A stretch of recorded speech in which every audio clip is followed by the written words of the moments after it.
Sorry.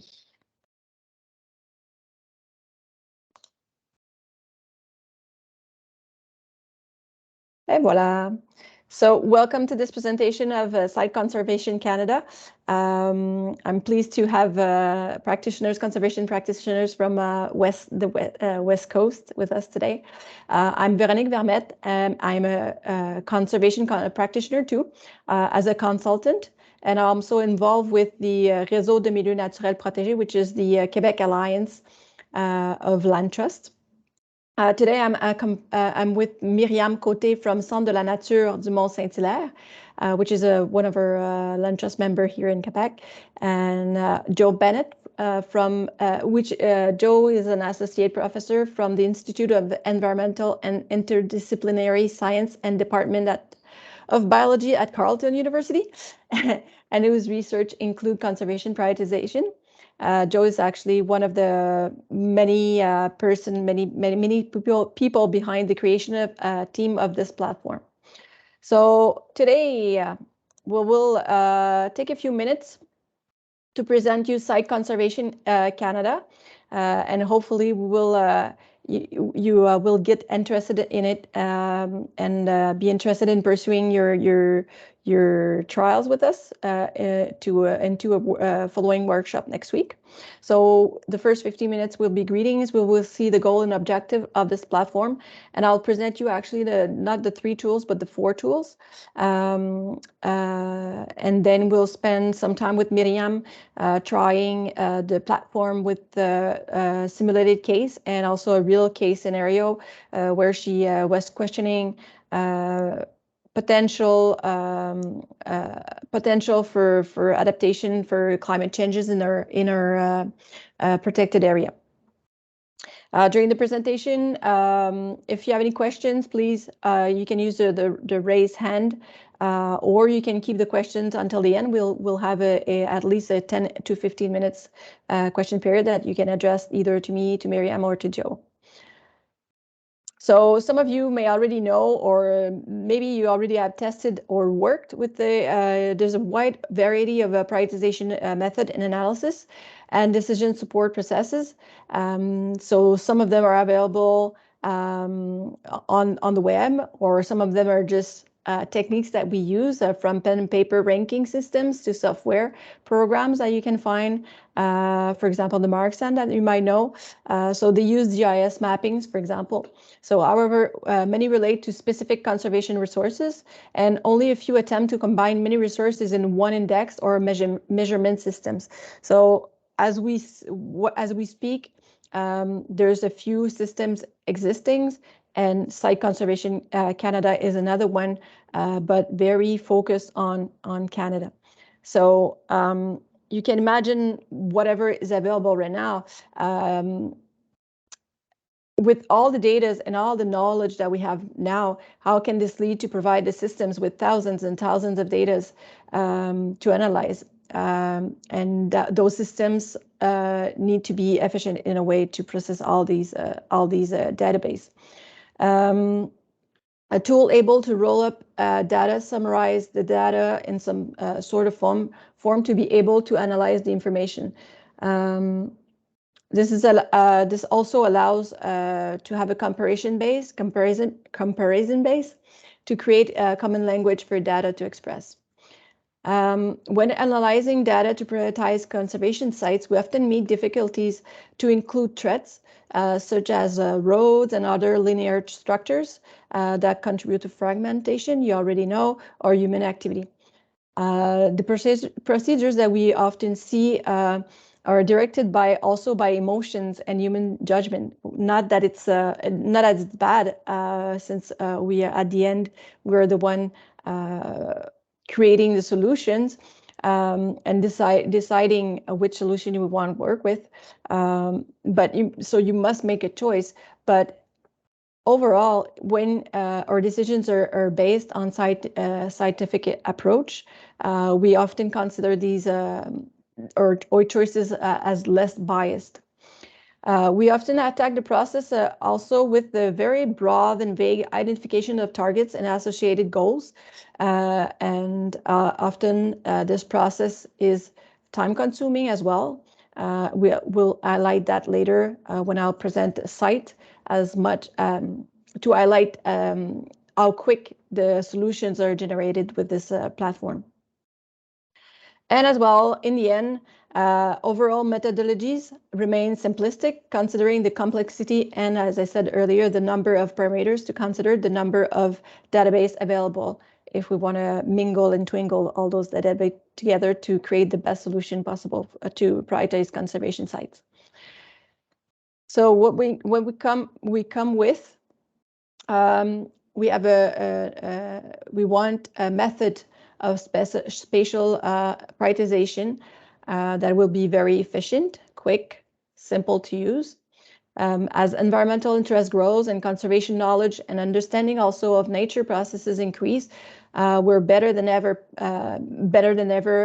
equipped to focus our efforts and where they're best suited to gain results and attain set goals. For example, when we're talking about referring to the 30% of protected areas that we would like to reach in 2030. Or, for example, certain percent of hydric coverage.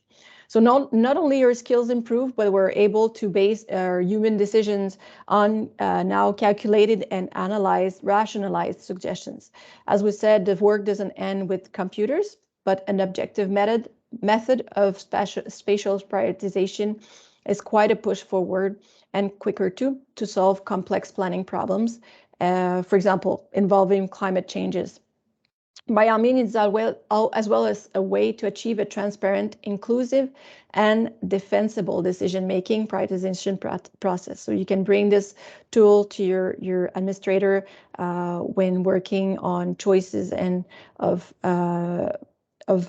actions. Method of spatial prioritizations evolved, starting from simple complementary base minimum set reserve selection algorithm that operated on relatively small data sets and or presence absence data.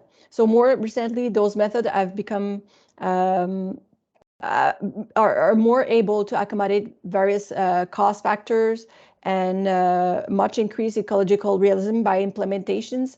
By implementing, for example, method to deal with species-specific connectivity, uncertainty, and software implementations have become able to deal with much larger landscapes as well in the analysis and a variety of data types.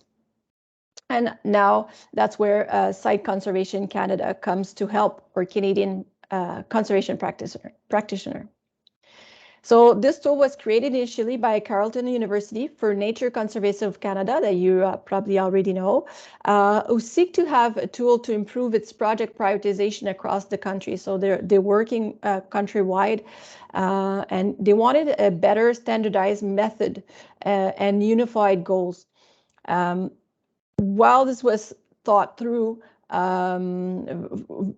during many months, all agreed that it could benefit as well other conservation practitioners, from land trust to landowners to indigenous communities as well. So no matter your territory of action or your organization size or technological capacities, we all seek to make use of the most relevant and up-to-date data possible for the best conservation decision possible as well, based on algorithms that guarantee mathematically optimal results and consistency across the regions.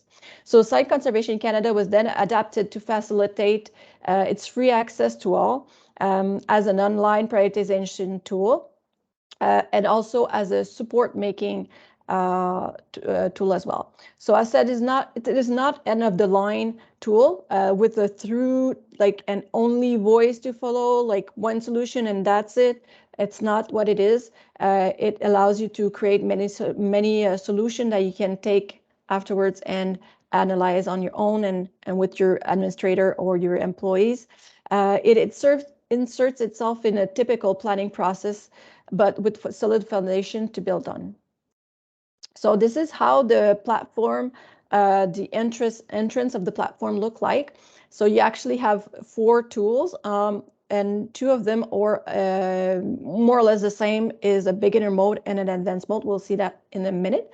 So this is a preliminary version that we are presenting today. It's actually pretty final.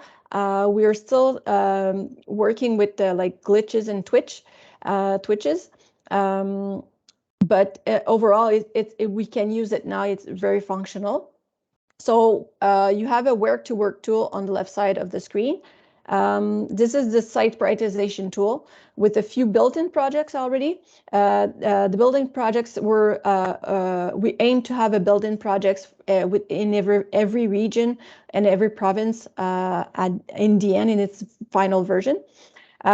This section can also allow you to insert your own database, either spatial database or project database. As we will see in a few minutes, taking in consideration that you have geometric skills or a tech friend to call nearby to set up the database with correct parameters, attributes, and geometry. Later in the version there would be a transforming application, just like the one we see on the right side to facilitate project database creation. On the right side of the screen, you see the what to do and the what template maker utility. And those comes next in the process. They're complementary to the where to work tool. You don't have to use both. You can use them separately. And their purpose is actually to provide options of management action inputs that either the platform provides as a suggestion or that you may suggest when you build your project. So you build your project with the what template maker, and then you insert the table that it will provide you in the what to do. So we will explore further these two last tools in the upcoming workshop next week. If I'm not mistaken, it's on the 25th of March, and I invite you to register for this session. So here I'm showing the where to work, an example of a where to work project. So as you can see, the platform was built to be easy to use with a user-friendly interface. If some of you might have worked with ArcGIS or QGIS before, you might recognize similar ways of showing and expressing data and layers, like layering data one on top of each other. Coding them with color, scaling them, hiding or showing the layers as well. So there are various ways to show result on the map, as you can see in the middle, either on a satellite or on a street view or on a monochrome map. And overall, in the simulated data, the scale of the presented units are 1 square kilometers each. This can change, the projections can change when you set up your own database. As you can see on the left side of the table, it's the table of content. So it shows all your data layer. And on the right side, you have more like the column for the working column. So it shows your theme, your weights, and your includes. And I'll explain that in a second. So the various functions in the middle of the screen on the top part are very useful so it's very standard home, zoom in, zoom out, show, hide, and changing as I said, the backdrop. You see on the right side there's some cursors. I will not move them because it's a picture, but we'll see with Miriam what are the effect in a few minutes. So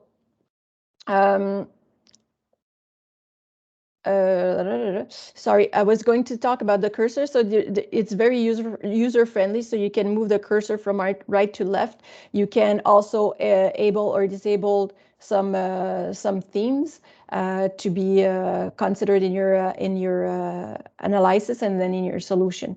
So it's actually quite fast and like near real-time solutions that can be created. You can use them in meetings and discussions, for example. So it's very useful for this purpose. And Also, the data and the analysis that would be created can be exported, so it can be downloaded. So far, there's no project that can be saved on the interface because of security issues at the moment. Those are still in discussion. So hopefully, at some point, you can save your project and go back to it in a few days later. So let's get into the content. There were approximately 50 data sets considered to build to be embedded in the platform, and they're actually grouped in nearly 18 teams. So there were lots of literature review and discussions behind what to consider to be built in the platform and the analysis. But altogether, they take in consideration potential climate effect on biodiversity and direct human pressures. I will go straight to the definitions of teams and weights and that I presented to you. So there's a few ways to use the platform. As I said previously, you have a beginner mode. When you use beginner mode, you can either use built-in project. For now, there's some simulated data sets that you can play with. You can also upload project data or spatial data set. In the latest, for example, inserting spatial data set, like I said, you need to make sure that when you build your project, all the manipulations are done and all the criteria are required for the platform to function properly and the analysis to work properly. So in either way, either beginner mode or expert mode, you can use these three functions: the built-in, the upload, and the spatial. Even before doing that, actually, you have to know your area of action, your territory of action. You must identify your themes, which are often referred to targets, for example, in the standard for conservation language. So those themes are based on your organization's interest and your mission. And you must have a clear objective or conservation goal for when you recreate your solution. So you have a question to answer. For example, this built-in project are going to be very useful, very general, but are the database available to analyze? Are they really going to answer your proper need? For example, if your organization work on a specific species, this data set might not be available when you do the analysis with a built-in project. Therefore, I would suggest that you build your own project with existing database. And those data sets, and those data sets can be obtained by through various partners or through the platform eventually. For example, an example of a project. So if you could consider to insert themes based on ecosystem diversity, for example. So you could you're asking questions about ecosystem diversity. You want to do create an analysis. So you could use, for example, themes such as wetlands, aquatic and riparian systems, forests, lakes, shorelines, river streams, creeks, whatever. You could also embed a bird data set and use also connectivity. You can use human threats like just as energy extractions, land use, land covers in your analysis. Another analysis you could be, for example, about species and ecosystems at risk, and in referring to climate resiliency. So you could use climate change, human footprints, roads, transportation network, and utility corridors as threats. So there's a variety of ways that you can use the platform and the teams provided, or the teams that you can provide to answer conservation questions. As I said, the built-in project will allow you to interrogate the platform and express selected database only, whereas making your own project or data set will relate only to your chosen data, the data that you provided, and will not mingle and twingle with the teams and metrics that are embedded in the platform. So you cannot mix both. If you're missing data set, you would have to get it and embed it in your own project. So I'll referred many times about teams. So teams are represented here with the star, as you can see on the left side. They describe facets of biodiversity that are important for conservation. So you already know about species, habitat, and ecosystems. Some teams can also be divided in multiple components that are termed in this platform as features. So, for example, a team can be threatened species, and it may contain features where each feature is a different species. To help safeguard teams, you can set goals. So, with the movable cursor that you see on the right side, to ensure a minimum level of coverage by the solutions that you create. So, for example, here on the screen, you can see there's a setting goal of 20% in the theme interior forest at the top. So that ensures that a minimum of 20% of the overall spatial content of the theme will be covered by the solution. If the solution cannot cover the 20%, it will tell you. The green line, but that's your goal. You would like the solution to consider at least 20% of coverage. The green lines show the current coverage in the area of the team. So in this case of interior forest, there's already 77% of the working area, the provided area that is covered by interior forest. So it's actually way more than our goal. And so that 77% is equal to 5,683 units. And as I said, these units at this time are 1 square kilometers. You also have the weights at the bottom, so you can open this little window, and the weights describe properties of places that can impede or improve conservation efforts. So they're represented here by a weight symbol, so that's really simple. So we have here for example, distance to protected areas or utility lines, roads, whatever, peat production, etc., featured in these weights. And the weights can either be expressed or not expressed, same as themes. So you can either express or not express them in your analysis. A little difference with the beginner and the advanced mode are that the teams in the beginner mode are always set to a minimum of 10%. You cannot go lower than the 10%. So whenever you create a solution, you generate a solution, it would always consider a minimum of 10% of coverage of the teams that you express. And also the weights are always negative. Whereas in the advanced version, you can set the weights or you can also consider teams as weights, but in a positive way, so that it has a positive effect on your solution. And at the bottom right, well, you don't see it very much, but there's a function called settings where you can select the area budget, which specifies the maximal spatial extent of the solution that you're creating as a percentage of the study area. So this is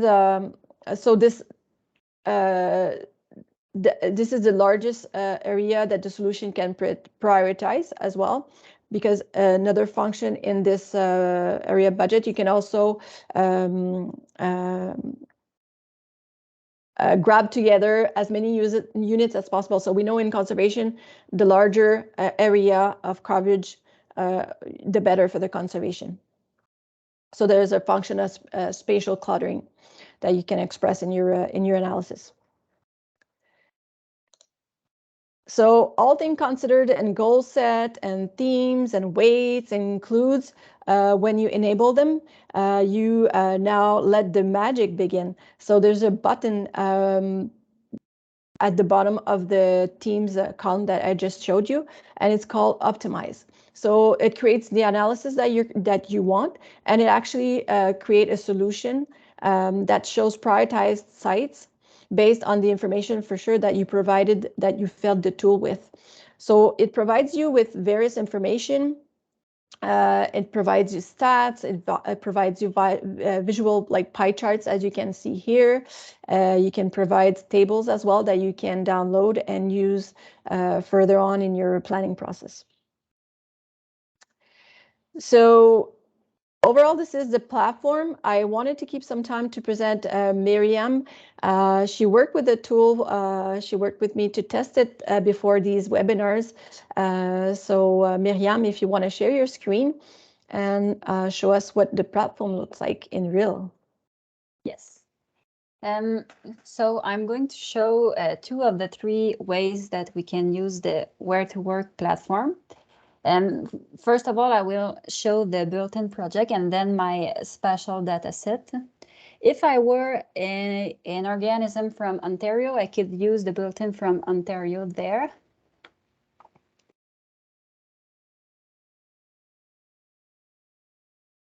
So if, for example, I'd like to maybe add to purchase or add some areas, natural areas that I may want to protect because they have some elements that are more that may helps the environment to be more likely to be resilient to drought maybe, or some elements from the climate change. So I may want to protect the forest. So here we can see in the themes are the elements that I want to keep.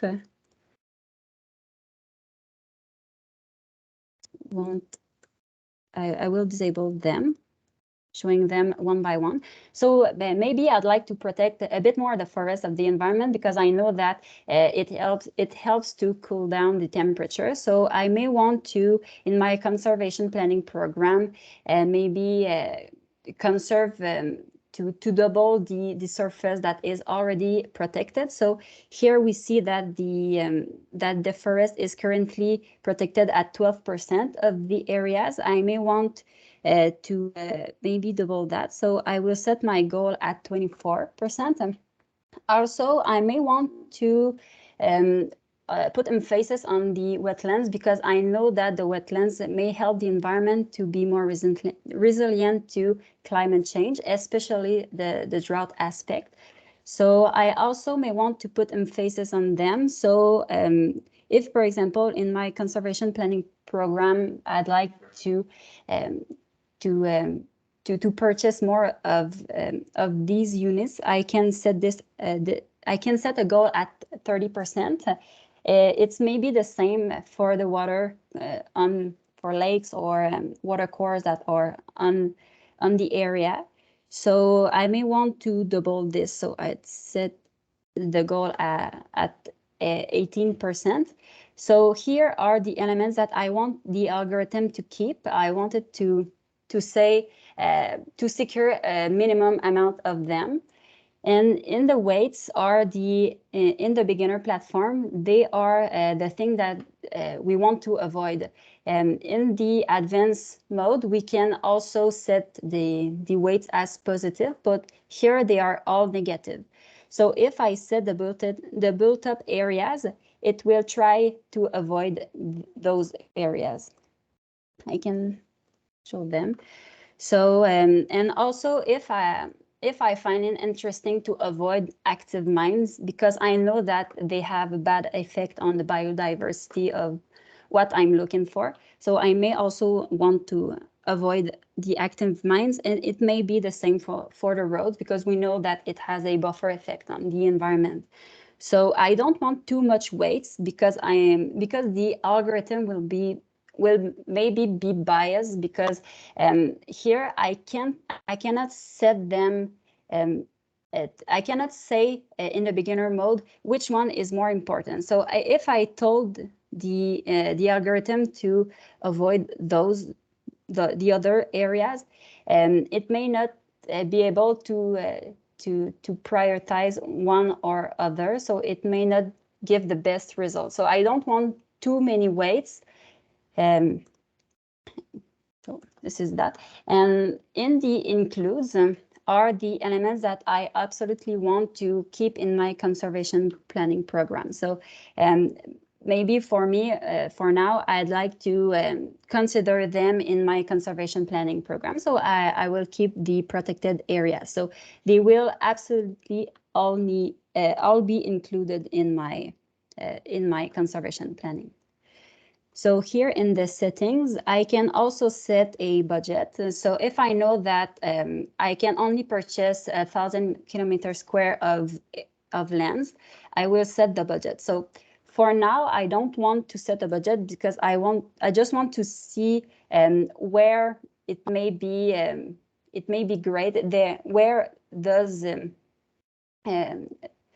Where will be some areas that has the elements that I want. So I won't set a budget.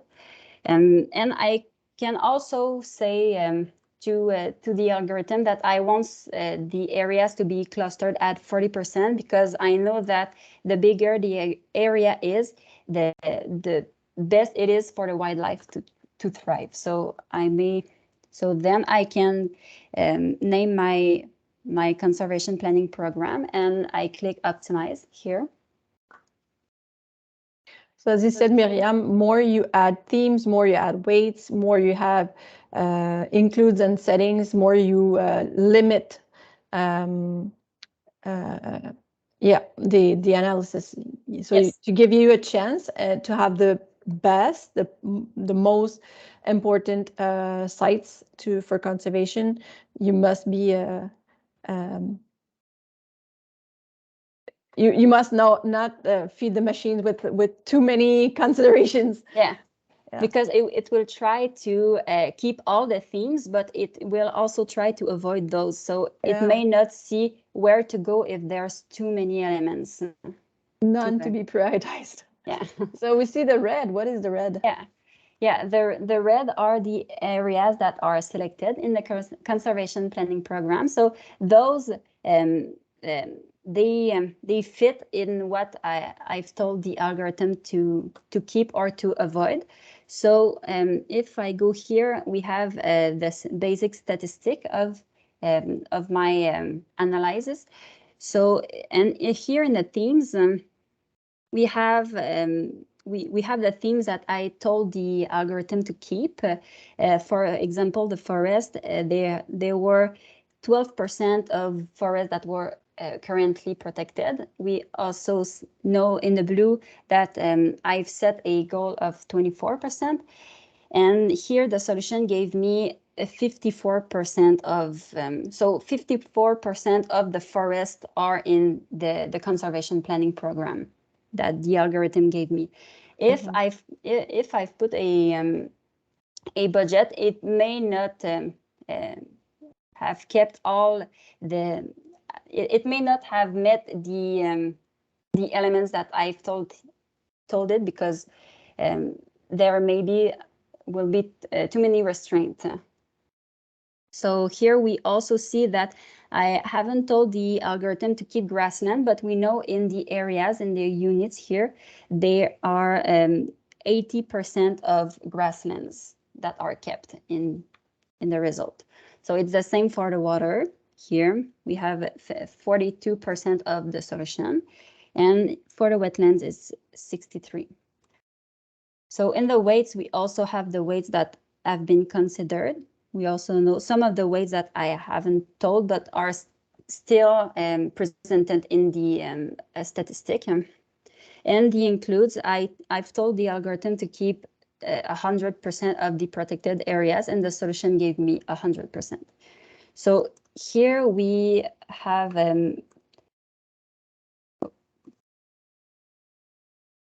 we usually have the Excel. So this morning it was working, but for now it's not. So maybe here we have a lot of elements in the built-in areas, but maybe there's just one element or some that that I absolutely need to do my own conservation planning program. So I may want to use my own special data set. So this is what I'm going to do here.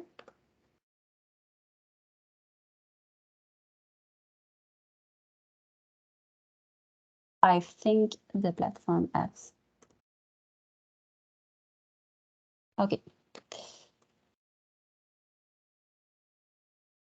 So there. So everything you show, Miriam, that Mariam's showing is actually live.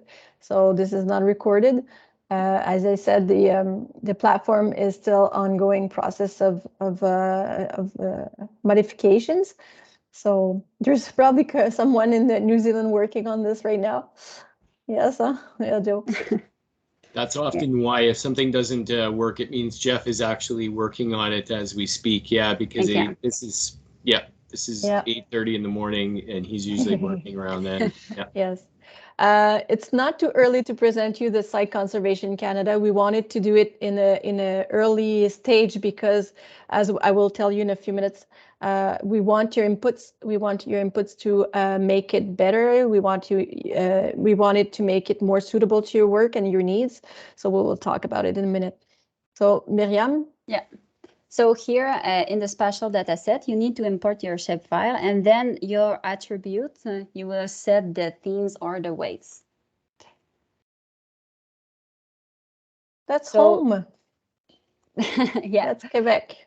That's the protected areas that we have currently protected here in Centre de Nature. So here, what I wanted to say is, I'd like to know which of my protected areas we may want to put action to put action or to enhance, because they may have some elements that help the environment to grow, to go through climate change, especially the drought aspect. So here in this parameter in the theme, I've put a 1 for all of them, so I can see all of my protected areas. This parameter is just to say it just helps me to say to the algorithm that I may want to keep 20% of those, so it will keep 20% of my protected areas in my conservation planning program. So, and I also may want to consider the wetlands. Here, in the blue, we have the protected areas that has wetlands on it. We also have in red those that don't have wetlands. So I'd like the algorithm to keep at least 15% of these protected areas, because I'd like to put action on 15 of them, 15% of them, sorry. And here it's the same for my for the areas that have wetland water course on it.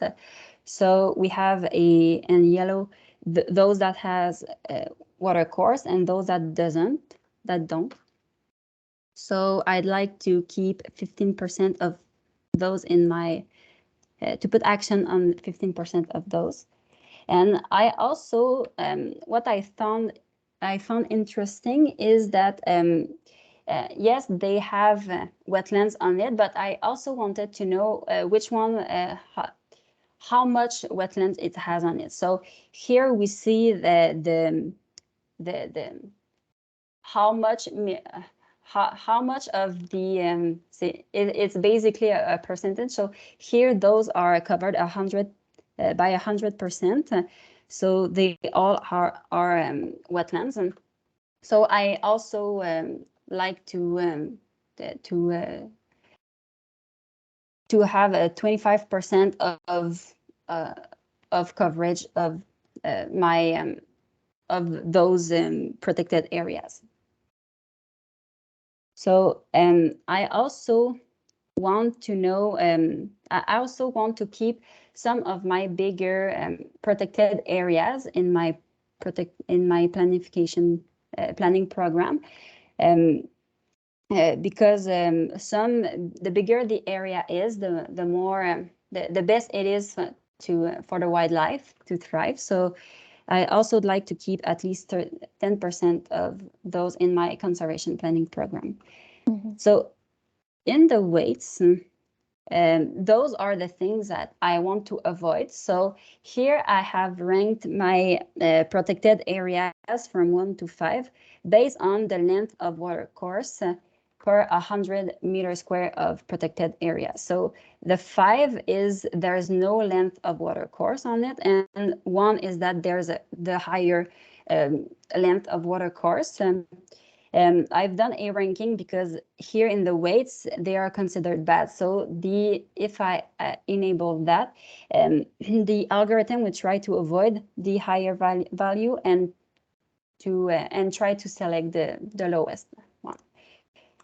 So that's why we've said at the beginning, it's really, really important to build when you build your project and your spatial data set, to question yourself how you're going to present it. Do you want a gradient? Do you want the presence absence presentation? And do you want negative, positive? And to understand how the analysis process will work with the weights and the teams. Yeah. So and here I've done a ranking based on the forest stand that is on my protected area. So for this criteria, I based the criteria on this research of Laura Boisvert and her peers. They did an index of sensitivity from 22 of the most abundant tree species in Canada. So I've based myself on that to say if the forest stand is more likely to survive to drought. And then I've done a ranking. So 10, the forest stand on this protected areas is less likely to survive to drought, and this is more likely it's a 2. So here the algorithm will try to avoid the higher value and try to select the lowest one. And I haven't put any includes because I don't want my I want the algorithm to tell me which of my areas I may want to put action to maybe more protect or to take out some invasive plants. So I just want to. I haven't set any includes. And I don't have any budget for now, but I can set a budget if I see that the actions are too big for me, or there's too many too much areas for me to put action. So I won't set a budget for now. And it's the same as earlier. I may want to have clustered some at least 40% of my result to be clustered, because if, for example, I take out here some invasive plant and here I don't put action, it may not last long and the invasive plants will come back. So this is why I may want to have a clustered result. So here we have the protected areas that have been selected. If, as I said, that maybe I think that from now I don't have all I can't maybe put action on all of those areas. I can also come back and just say I can only put action on 10 kilometers square of my area. So if I put this result. So again, it's really important to question yourself on what you want to do and what you want to achieve. In this case, is that most of the area that you presented is already protected, but you don't really necessarily want to buy it. You want to do something to maintain is ecological value. Mm-hmm. Yes.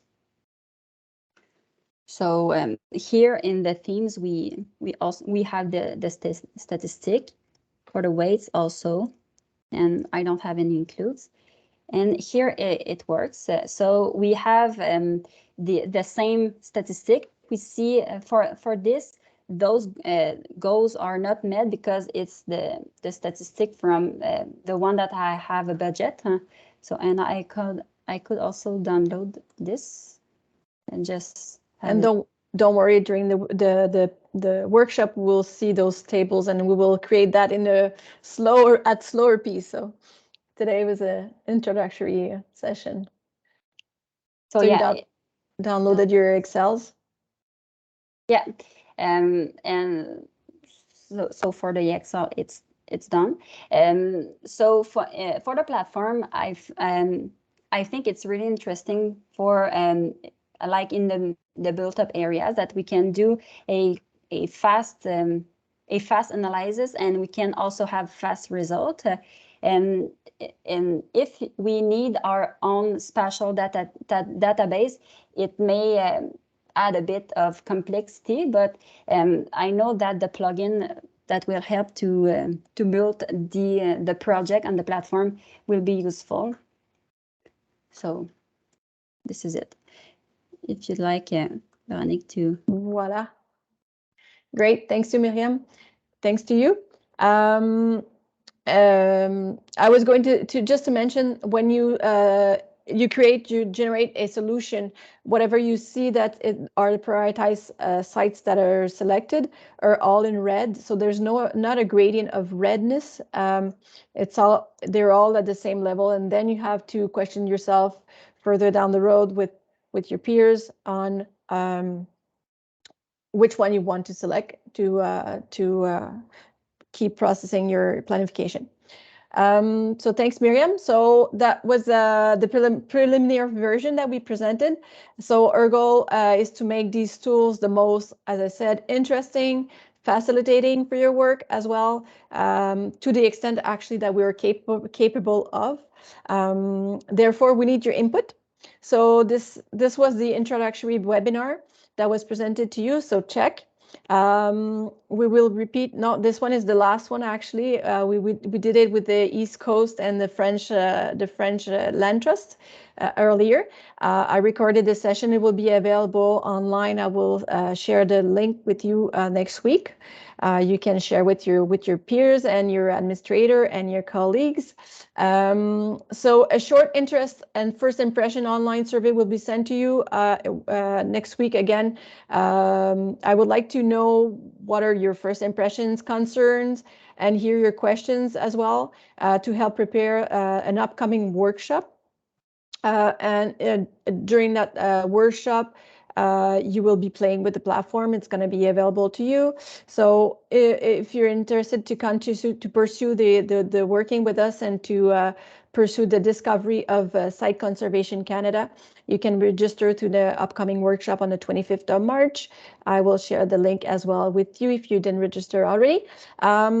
When you participate to the workshop, it means you accept to be part of the first test group.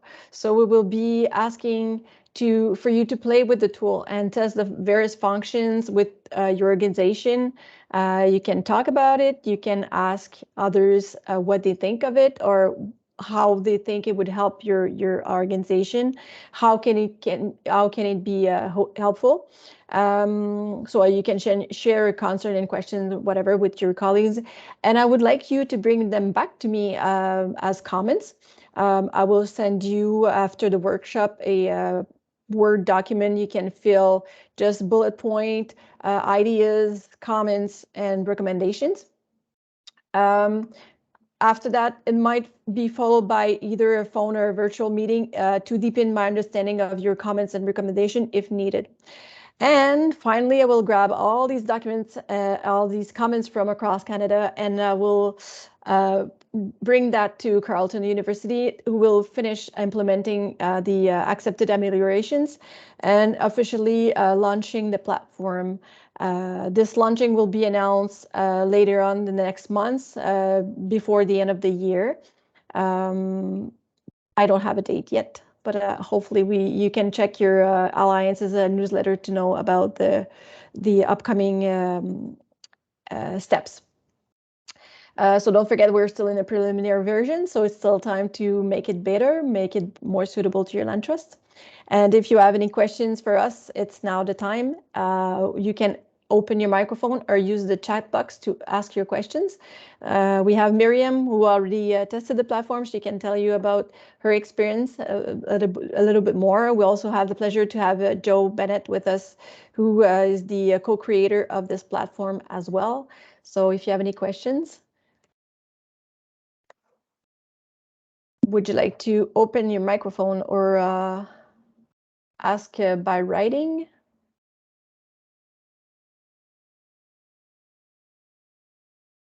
One time, two times? It's so much to, Joe, would you like to add comments about the platform and how you worked on it and created it? Yeah, well, I think it looks to me like both of them may have had to go, but they, it looks like they had generally positive comments. But my main thing, I think, is capacity and how people feel about that. And the three of us were talking about that earlier.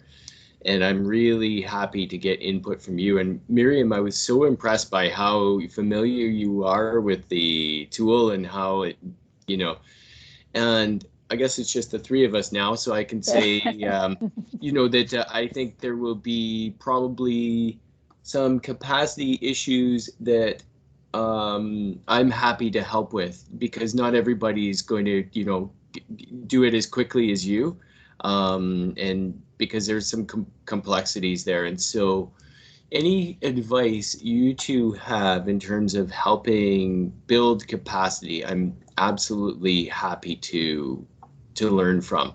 Any general advice you have is great. I made a note of that new bug that's in there, and so I'll have a look at that when we're off the call. But any general advice you have is, would be absolutely wonderful. And I appreciated that you emphasized that it's a decision facilitating tool, not a decision making tool. And so I think that will help people who have, there's this combination of capacity, but also perhaps in some cases people are happy with their approach because money is so limiting anyway that they just opportunistically, buy locally. Yeah, exactly. Whatever comes available or is donated or something like that. So, emphasizing that it can help with that, I think is, totally fine. Yes, thank you, Joe. And what I was going to say that the Land Trust Alliances, as I said earlier, some of them for RMN, they have geomatic skills, so they could as well maybe help support a small interest. We could create webinars or other workshop sessions to help them build, for example, a data set. So that could be done as well. Yeah, that's a great point. Yes, thank you. Yeah. So we'll talk a little further down the road. Good luck Perfect. with finishing the platform and have a final shiny version for us. Thank you. And thank you so much. Yeah, thanks for leading this. Thanks for being with us. Have a good weekend. Yeah, you too both. Thank you. Take care. Merci, Myriam. Bonne fin de semaine. Bye. Good weekend.